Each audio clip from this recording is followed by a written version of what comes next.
20 on me, case emergency. Ain't no cap in my rap. Real I know it's the trap. More profit mean extra. Emerald white off full of pressure. That cereal milk smoking right. But that Obama rant some special. Kansas City, I'm a chief. Shout out to K5 on this one. Country thinking I was hustling. I always had it on me. Booming like OJ the Juice. Till a nigga told on me. From now on it's relentless. Ain't no love, we ain't friendly. If she want me on him. No the law, she get the business. No the law, still the motto. Empire. Hello, welcome in. This is Birds of a Feather Podcast with your boy Q City. Your boy Taj Bravado. And we are back from the draft. I know it's been a minute, but hey, life be lifing, dog. Like, you know what I'm saying? Like, hey, stuff heavy, but we back live and in person. We're going to go through pretty much just our whole draft class, our experience in Detroit, and then kind of what's going on with undrafted free agents and what we're looking like on the team going forward. So let's get the Detroit experience out the way first. Taj, how'd you feel about the draft, bro? The draft was fun. A lot of damn people. Detroit, y'all showed the fuck out. It was a lot of people, man, but it was a good experience. Me and Q, we approaching unk status, so all that standing, them knees start to hurt a little bit. So, swear to God, bro. In the second round, I was like, "That's our pick." All right, bet. Bet. I'm trying to sit something, bruh. And I had on some no free promo, but I had on some prominent basketball shoes, and I was like, bruh, these is not the padding to be standing out here for 3.5 hours. And then so it was like this in Kansas City a bit, but I definitely noticed it in Detroit that you got your stage area, you got to be invited to be those people that y'all see on TV waving around, dressed all up. You got to be invited to be one of those people. So 9 times out of 10, you're standing behind the fencing area. There is no seating there. You understand? There's no leaning on something. No. There's no hey, I'm gonna just sit right here so I can still see the stage. In Kansas City, it was a little spot toward the back you could, but bro, there was nothing. You either were standing and watching the stage, or you was sitting somewhere watching the TV. But it was no in between there. Nah, none at all. But all in all, good experience. If you are a fan of football, I would advise you at least do it once. It's a free event. Mm-hmm. Just get there. Absolutely. What's it called? It is in Green Bay next year. Want to go for the sake of going to the draft, but we really got to see what the actual benefit is, because I feel in terms of us being able to record and do content, it was kind of stunted by the fact that we didn't rent a place up there to be able to just sit and record as the picks were happening.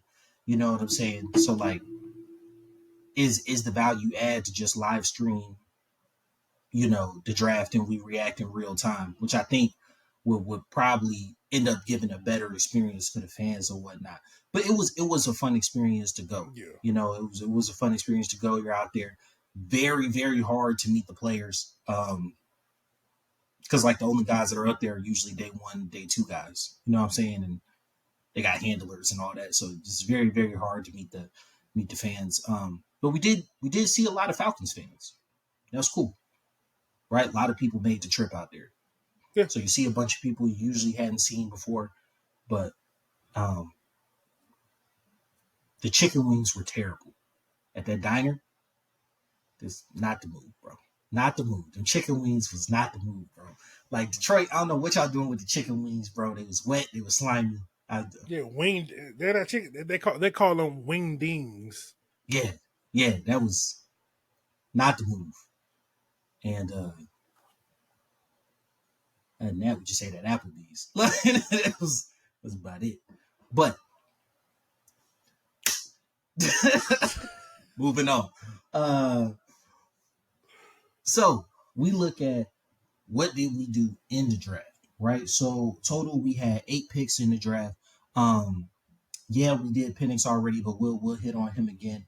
Kind of see where these guys fit into the team, kind of their draft profile, where they were drafted, et cetera, et cetera. So let's get to the big one, the first round pick. Everybody, they've talked it to death. This the one that most people is thinking about. We already touched on it, but we can knock it out again. Round 1, pick 8, Michael Penix, number 9, Washington QB.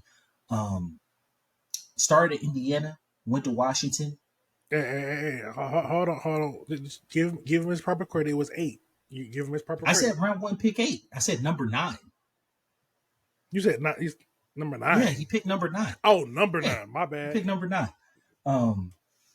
Indiana QB. Jersey number, y'all. Yeah, he started Indiana. He went to Washington. This is something that you harped on. It was very cool to see. Second in athlete score against all quarterbacks at the combine. That's pretty good, right? In terms of, and when I told people he was athletic. Yeah, when they measure raw athleticism, they measure like your speed, your ability to jump, your ability to bench press. Like they put all of that together and give you an athlete score. So like he was second in for QBs, and then multiple teams have come out and said that he was the number 2 QB on their board. He was a number 2 QB on Atlanta's board, which prompted them to make that pick. And there were several teams trying to move up for him. So, like we had already stated, you don't feel like you're going to be able to get him later or in the. I think going into the draft, you were like, we might be able to pick up a quarterback in the second round. But when you see those guys fly off the board like that, and your guy, a guy that you have rated real high, falls to you, you just got to make the pick. You got to take him. Got to. Absolutely. It'll be irresponsible not to. And so far, the word is great guy in the locker room, going well along with Kirk. Something that I think is a little interesting. Follow me on it. Like, stay with me.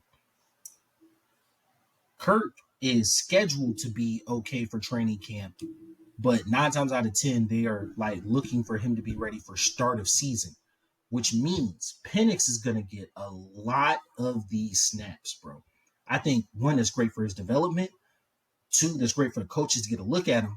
But 3, I feel like it could cause a weird situation in the locker room. Because apparently... No, I don't think it'll cause the situation in the locker room. Yeah, apparently dude's got a cannon. So... Yeah. But I don't think it'll be a locker room thing because I think the coach pretty much laid it out plain and clear. Hey, Kirk's the guy. We're going to roll with Kirk until we not. The issue's going to come with the fans because, in preseason, when this man dropped back and throwing 80-yard bomb, people come like, well, why the hell he ain't playing? Yeah. I feel like with the fans, Kirk might have a shorter leash than anticipated. It ain't no might. Yeah. You look, Michael Penix is a do-rag wearing black man. Of course, Kirk got a short leash. Yeah, it don't matter how many chains you wear, Big Kirk. I ain't gonna cap to you, big dog. Like this Atlanta. It's a chocolate city. Like, yeah, and like for the other listeners out there, don't think we just trying to like race bait, make everything about race, blase. Like, nah, bro, it's not like that. It's truly like it's not right. You're in the pulse of your city. Like, when you think of a Minnesota quarterback, you think of Kirk Cousins, J.J. McCarthy. When you think of an Atlanta quarterback, like Michael Penix more so fits that bill than Kirk does. Now, Kirk has his use here, right? And I feel like with the coaching staff, he's going to have a long leash. I feel like within the locker room, depending on who you're dealing with, you might have a longer leash. But yeah, among the fan base, I think. But with the important guys, he got the leash, and that's all that really matters. That is. Drake London, Pitts, Mooney, and them, and Bijan. They want an adult quarterback that ain't got to figure shit out. Yeah, because look what they've gone through the past couple of years. Pitts got to play with Matt Ryan, but Bijan and Drake London didn't. You played with Marcus Mariota, who consummate professional. I will give him that, but just like was not it at the quarterback position. And then Desmond, who is it a consummate professional? Bro, you saw the quarterback series. They more so sent him away than him just leaving the team. Did they send him away? Because Arthur Smith didn't seem to give that. He didn't seem to give that thing. He was like, we told him what we're going to do, and then all of a sudden, oh well, I'm gonna go get my knee fixed. Hey, look, that's a professional move, bro. At the end of the day, you gotta take care of you. I don't blame him for that. I don't blame him for that. Because like, look at with Kurt. He was fine all year long, and then all of a sudden it's like, oh, my knee hurt. All right, bye. But look at Kurt and Michael and what they're saying about their relationship. Like, it's not his job to mentor him. It's his job for Mike to watch, right? So like with Desmond, it's not Mariota's job to stick around and mentor him. Like, to be honest, I came here, I got a chance to be a starter. I wasn't it, right? Like, I don't hold that against him, right? Like, then when you look at what Desmond brought to the table for the last 4 games of his rookie season, and then that back and forth bleep show from last year, you know, Heineke's decent. Heineke is decent, but like neither one of them was it at quarterback, right? And so now you're in a situation. Is he decent? Heineke was decent. He was like QBR wise, he was what, 47 or 48? I mean, he better than me. No, he was league average play quarterback. To be honest with you, when he started, he was league average play quarterback. Desmond, what most people don't believe, was actually the league average quarterback play for like 80% of his starts. Oh, he was, sure, absolutely. Yeah, he was league average quarterback play. It's more popular to bash on him with the majority. Yeah, and so, I've seen some weird takes on Penix where it's like, oh, the Falcons aren't trying to, the Falcons are just trying to never be bad, right? But they don't actually want to be good.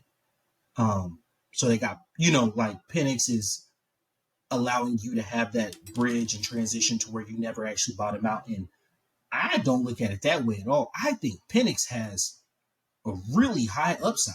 You know what I'm saying? Like, you look at his last 2 years, he didn't miss a single snap due to injury, elite processor. Everything you've seen from camp shows that he got an arm on him, bro. So like, I'm confused where this whole, oh, they're just like want to be okay is coming from. I think Penix has the opportunity to really be good. My only thing in terms of like from a team building perspective, from a money perspective, what if he's too good in year 2? Right? What if he's too good to justify sitting him in year 2? Are you willing to eat that money from Kurt? That's next year's problem, but that is something to kind of be on the peripheral about. It's a good problem to have, but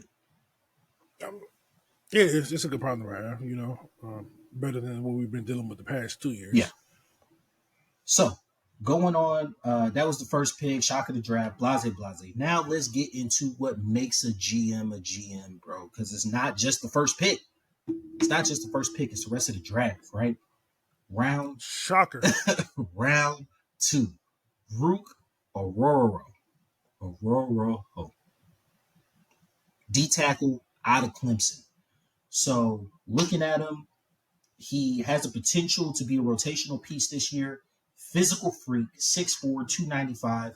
Might need to add a little bit of weight, but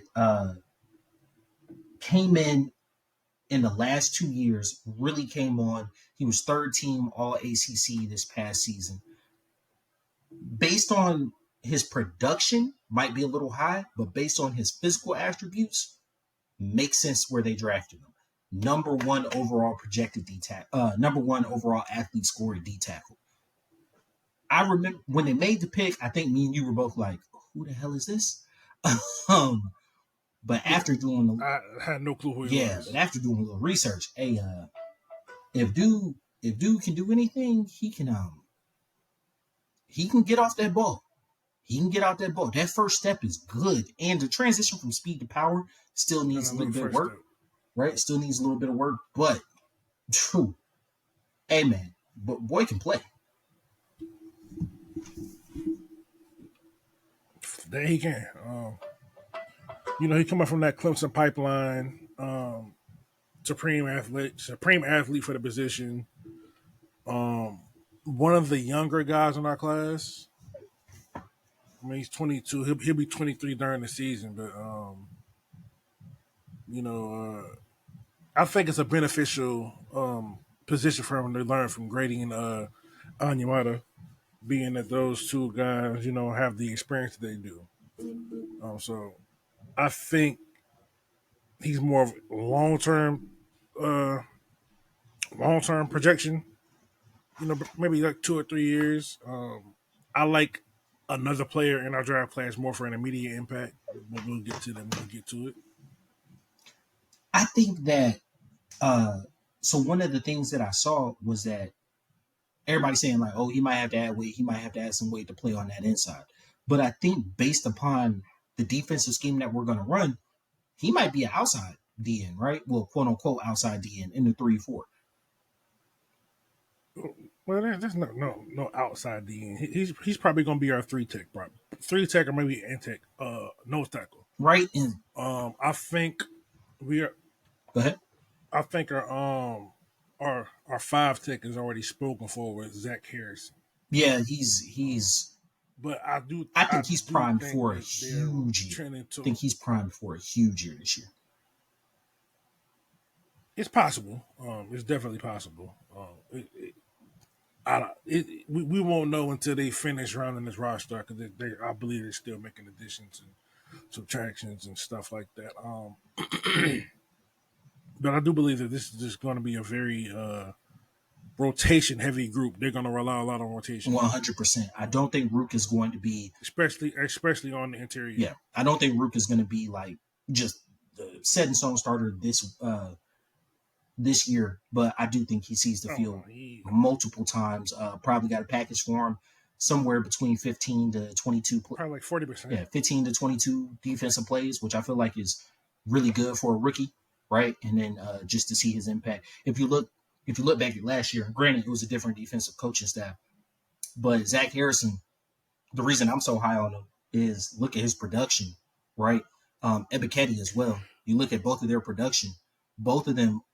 Ebiketie was the highest at like 60% of defensive snaps. Zach Harrison was somewhere between 35 and 40 something in terms of defensive snaps last year, total defensive snaps. So I think that's like, you up that number. Yeah, you factor in fatigue and playing against non-backup guys on the line, but even still, I think that those guys are primed. And it might be a couple years, but I think this is definitely a good pick. And yet again, he moved up in the second round, right? So this is kind of like a staple for him that whoever he wants in that round 2 from who's ever left, he's just gonna go get. Yeah, but it's kind of it feels like if they didn't, they might have missed them because right after we did the run on tackles happened. Yes. True, and we moved up 4 slots. How they wanted them to take. We went from 43 to 35. We moved up 8, I think. 43 moved up 8.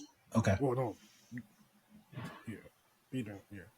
Well, I know a lot of people were talking about how they were upset. They were like, "Well, you had Johnny Newton right there. Johnny Newton is also going under his second surgery in 6 months or less. So that's why these GMs might be a little better at their job than we are. Yeah. And another thing, just to go back, not to harp on Penix too much, but people complaining about Penix and then with a straight face say they wanted Latu. Like myself, I was like, hey, I think Latu would be a good pick here. But like I correctly pointed out, he was available at 15 and 16. Like, dude had a medically ending neck injury at UCLA. You know what I'm saying? And so, like, there's a reason GMs like are staying away from certain players. And if they pick guys who have medical concerns, one, either the upside is too high and you can't afford to pass on the guy, or two, he's been medically cleared. You know what I'm saying? And for anybody who's played sports, I wouldn't even like just say football. Like, if you play sports and you've been injured playing sports, like, one, your body's going to adjust, right? Your body is going to adjust to what your new normal is, being hurt or being injured and it being corrected. And like that becomes your baseline of production. So like if after the injuries you are performing at this caliber, that gives them a view on your upside. And nobody enters the league and gets healthier. Right? Like nobody enters, like no one goes through surgery after the season, comes into the league and gets healthier. Right? So like I want to see a track record of healthy through your college seasons. Right? So going on to round 3. This was one of the most interesting picks for me personally. Round 3, pick 74, Braylon Trice, DN/outside linebacker from Washington. This is the guy who might mess around and end up being a defensive starter on the outside linebacker this year. Hear me out. Right? If you look at him among outside linebackers, first in athlete score. He's a height, weight, speed guy, right? 6'3", 245, 475. But like among the outside linebackers this year, his athlete score was the highest due to his vertical jump, explosiveness, and his 10-yard splits. Dude gets off the ball. He's a third-team All-American, first-team All-Pac-12, defensive captain. I think this is the guy who might mess around and end up being a starter this year as a rookie.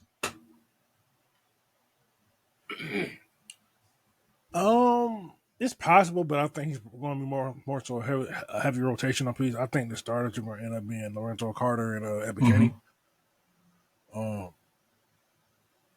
But he's definitely going to play a major role for that. That's for certain.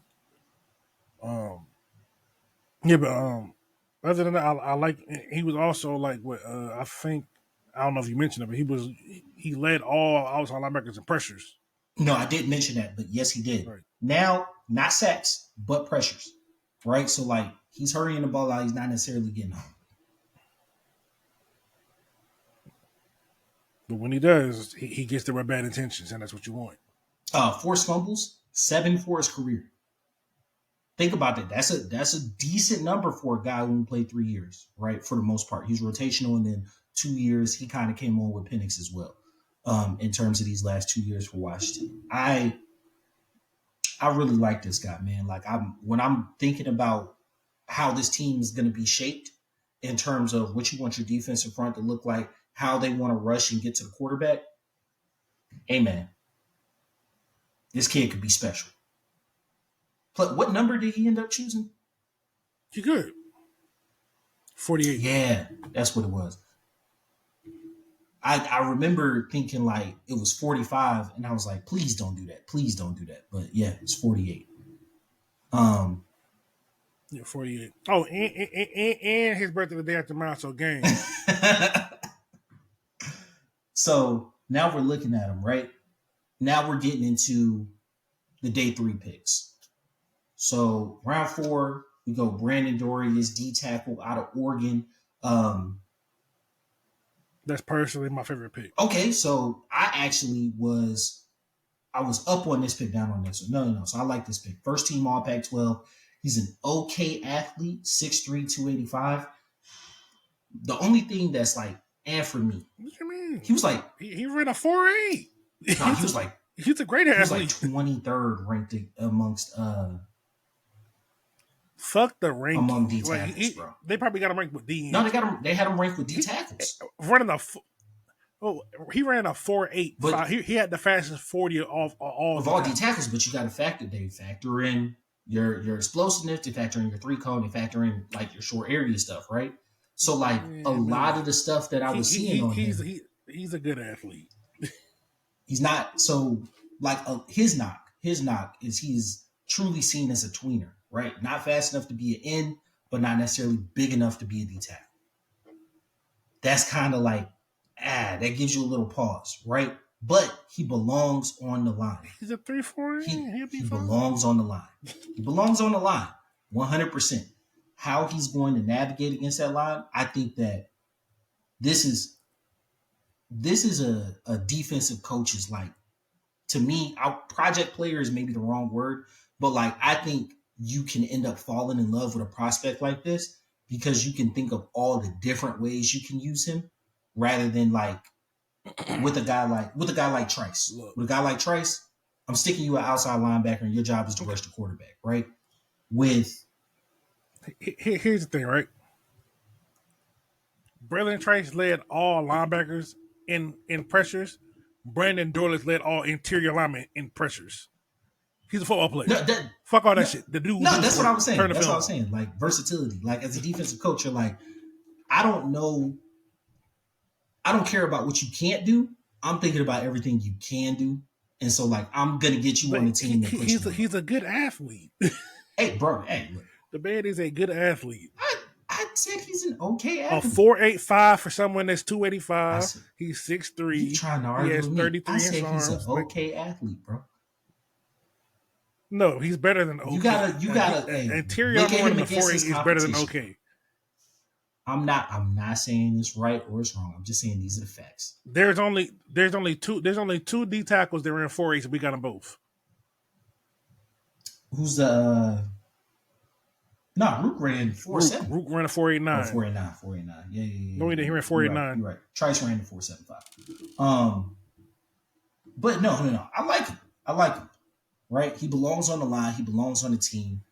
That tweener label is but I'm interested to see how the coaches utilize him. I think he's going to be a fun watch, right? I'm interested in how the coaches utilize him. I think he might be a guy that may not come on until next year, right? No, I think he's actually got the opportunity to come on this year. I think they're going to use him, but I'm saying in terms of the guy that I have. I think he's the guy that's going to make a bigger impact than Rook this year. Out of those two? Out of him and Rook, yes, I believe he'll make the bigger impact because he showed him on film. I think he has more in his bag. So here's my thing. I think Brandon may be the better football player right now, but I feel like Rook has the measurables to keep getting chances to get put on the field. You feel what I'm saying? Yeah, he has the potential, yeah. That's why he went where he went and Brandon went where he went because of the potential. Yeah.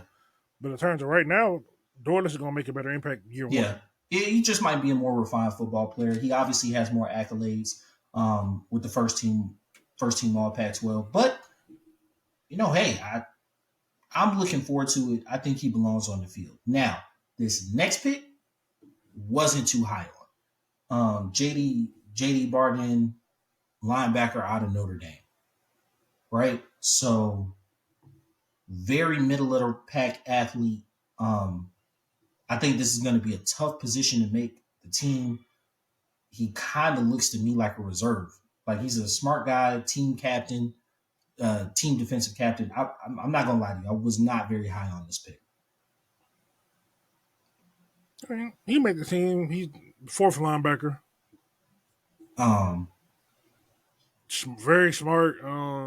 He has adequate athleticism.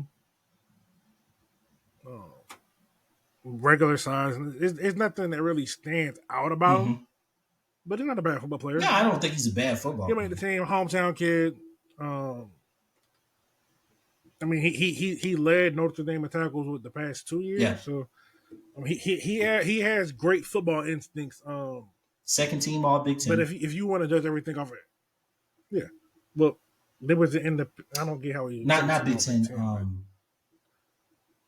They do their all teams by. But they do their all teams by ACC. My fault. Just like basketball. Oh, okay. Well yeah. Okay. I didn't know. See, I was ignorant to that. But in terms of instincts, he's going to be very similar to Landman. Maybe a little different stylistically, but I mean that's about what you expect. Because Landman was a horrible athlete, but he has a great instincts, and that's what J.D. Bertrand gives you. So, I'm not gonna lie. I'd be surprised if he made an impact outside of special teams, but we'll see. We'll see. I mean, he won't do nothing this year because of the people in front of him. But that depends on because I think Landman's only on a 1 year deal this year, so he might just be the guy that fills it for Landman after this year. I wouldn't be surprised if he gets Landman's drafted. fine, but I don't think he's worthy of bringing back. I wouldn't be surprised if he got drafted over. To be honest, I mean, it wouldn't surprise me. I wouldn't be surprised there. And this is no hating. Like, bro, you are a miles better linebacker than I ever was on my best day. I'm just saying, like, in terms of like what I've seen in NFL athletes, like it's just I would be very surprised if he made a standout contribution to the team within the next 2 or 3 years, based on your draft profile. Now going into the 6th round. So yet again, didn't have a 7th round pick. You rightly pointed out that we haven't made a 7th round pick in this regime, right? Or we made one. No, we made 2. It was the year before, but what was it? Parker or did we? I know we made one. I can't remember who they are. Forgive me, but I'm not looking it up. Yeah, right I think he said we had only made like one, but we had 3 picks in the 6th round. So first one, Jason McKellen, running back out of Alabama, 5'10", 221, runs with good balance, will eventually be a backup off of this year. He has no defined role with Bijan and Algier, but I think he's eventually going to just take over for Algier because they're technically the same size. Like Tyler is 5'11", 220. This guy's 5'10", 221. So I'm looking at it as he's 2 years younger. I'm looking at it like eventually they're not going to re-sign Algier. They're just going to let him dip. And I think it's good practice every 2 years to draft a running back anyway. You know what I'm saying? So this is just keeping one in the chamber, basically. Stylistically, very the same. I think that I was kind of surprised because I think when we talked about taking a running back, I had stylistically thought we would get someone closer to Bijan rather than someone closer to Tyler. But like I said, drafting a running back is good practice, and they got a backup to a backup. Yeah. Played at a big school too, so you know he's used to the physicality. So when you say he's running with good balance, you can actually see that he's good balanced, right? Here's my guy. He's not my guy, actually. I'm about to say some real slanderous stuff about him. Casey Washington, right? Walmart Drake London. No, you're not about to slander Casey because he's not. Walmart Drake London. Bro. He's nothing like Drake London. Bro. He's not All right, Drake so London. check it out. No. 6'1", 197, contested catch guy, doesn't pull away speed-wise, may struggle to make the team with straight line speed and athleticism. No. Did you see, look, fuck that scout report. I watched him. The dude can run. He's about 6'2". He's about 202. He had a 40-inch vertical. He doesn't get away from anybody. What do you mean this dude can run? He does not go away from anybody. I know. I have also 4.45. He can run. That is straight line speed, bro. You watch the game. Drake. You watch the game. When does he get away from a DB? He's not Drake London. When does he get away from a DB? He is not Drake London. Tell me a game. They don't throw the ball that much. They don't throw the ball. The dude had 40 catches. They don't throw the damn ball. Stop. They don't throw. Stop. Because we also picked up their quarterback. They don't throw. Their quarterback was Buns. We picked up their quarterback as an undrafted free agent. And he ain't making the team. That's a undrafted. He a camp body. He ain't making the fucking team. Hey, look, bro. We already got our 3 quarterbacks. You know he ain't making the team. Every time I've watched any of his we highlights. got 3 damn quarterbacks. I don't even know when you brought that nigga up. Listen, his highlights for the past 2 years have literally just been him head topping people, bro. I haven't seen no extraordinary routes. I haven't seen no get separation off cutting. None of that, bro. None of that. He's got a nice body. You weren't looking hard enough there, my boy. When and where? When and where? I think you weren't looking hard enough. If there is a draft, he's not Walmart Drake London. They're not even remotely similar. If there's a draft pick that will probably not make the team, I'm betting him. Even how thin our wide receiver room is, bro. No, it's him. No, he's making a team, and I'm gonna even double down and say he's gonna probably be a sneaky contributor. How? Yes. How? The dude is a good football player. They just didn't utilize their receivers because they didn't throw the damn ball. Bro, this man not seeing the field. He's gonna come in as receiver. He's gonna come in at receiver number 5, and he gonna be all right. Well, nah, He gonna get a couple catches. because I think Willis gonna make the team over him, bro. No, 100%, 100%. no. You put a little 5 on it if you want to, bro. Don't bet, man. Put a little 5 on We can put more than that. it. Put more on that. No, I'm just saying, like me personally, what I've seen from Casey hasn't led me to believe that he's going to be anything of note on the team, to be honest with you. I disagree, but hey, And we gonna see. last pick. Zaire? Let me get the name right. Zion Lewis, D tackle out of Georgia. True D tackle size, 6'6", 314. Didn't play a lot. Saw him as an athlete. It's a late round pick. You know what I'm saying? Like, what are you gonna do there? Probably a practice squad guy. 100%. I mean, he could make the team, but the D line group is very congested right now. So Yeah, I think it'll be hard for him to make it. I like the size though. I like the size, right? His ability to. They say he's gotten better every year. I'm not gonna lie to you. I've seen a good bit of Georgia games.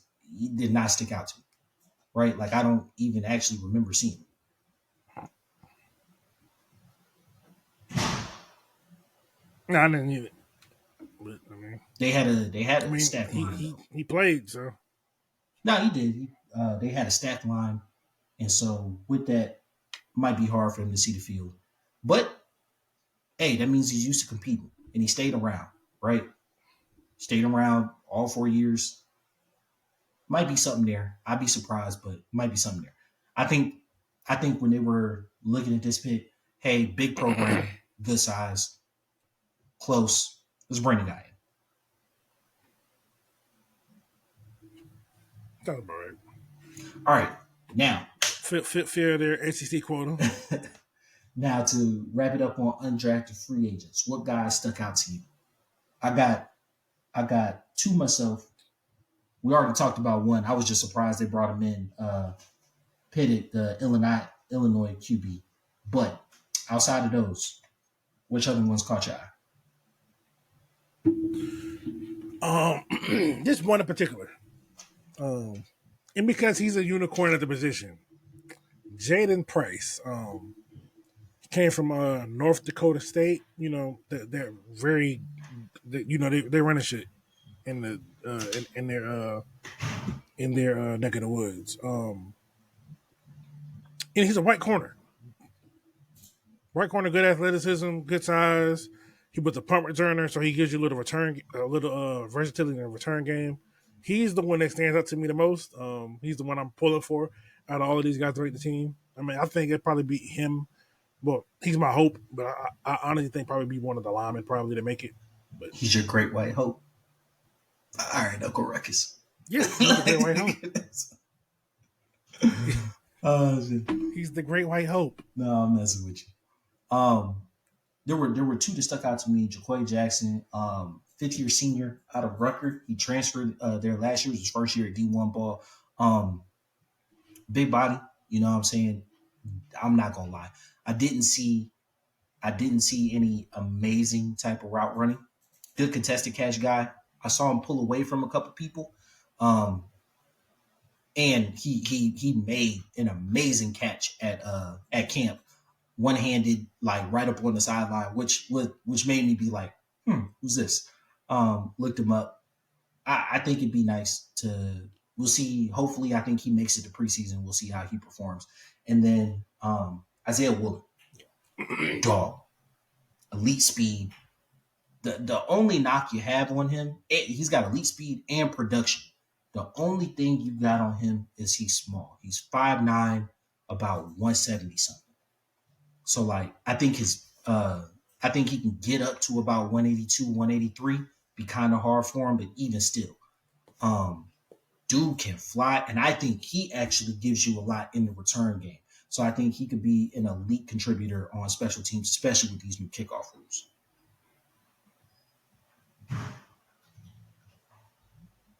With the new kickoff rules, that kind of brings me back to someone else who could be a surprise contributor because it's different now. So like the way they doing kickoffs now, it requires probably more like a running back skill. Mm-hmm. So I could see like a Jason McKellen probably thriving in that role. And yeah, but you got to look at it the way they changed it. But he doesn't necessarily have breakaway speed when you look at him. He's more so contact. You don't need breakaway speed to be a good returner. Look at Eric Williams. He wasn't fast. Yeah, be able to keep your balance, right? All it is contact balance. You just want someone who can make the read and go. And one of his being a good returner is not all about speed. Yeah, but when I think about like really, really, truly great returners, they all are kind of speed demons. Like Prime, Devin Hester, like not all Cordero in his day. You're gonna call out the three best. Yeah, but you don't need to have that to be good, especially with them changing the rules of it. I mean, dark. These aren't the same returning. These ain't the same returns. It's different. Because they can't move into the balls. The slowest good returner I could think they can't move into the balls caught off. Think was like Josh Cribbs, and he wasn't even slow for real. But when I think of contact returners, I just told you Eric Weems. Is Eric Weems slow? He was slow. Eric Weems was not fast in any sense of the word. I don't know. I ain't even think of him as a good returner. The return game is different because he was a good returner. You don't stay employed that long if you ain't good at it because he didn't give you nothing as a receiver. That's true. Sure-handed. But with the way the new return game works, is like I could be wrong, but I'm pretty sure you can't move until the ball's caught now. Yeah, because they used to run off a kick. Now it's as soon as the ball caught, then everyone goes. Yeah. So that changes the dynamic of it because now it's just pretty much like when you get the ball, the whole line moves. So now you can run it. All right, cool. Find your hole. It changes things different. You don't got to be as elusive. Possibly, but like I'm really looking forward to seeing this in preseason to see how it actually plays out, and then I think from there you'll get a better feel of. I think that's how they're gonna play around with. Yeah, get a better feel of what guys are actually going to be good in that position because you may have the idea that like, oh, we're going to put a shifty guy back there, and realize that you need somebody with more ball carrier vision and power, or you may put a ball carrier with vision and power back there and be like, oh, based upon what our special teams team has, we need a guy with more speed. So, like I said, I think they're going to play around with it there. Yeah, absolutely. All right. Well, I think we can go ahead wrap it there, man. This been your boy Q-City. Your boy Taj Bravado. We out. Peace.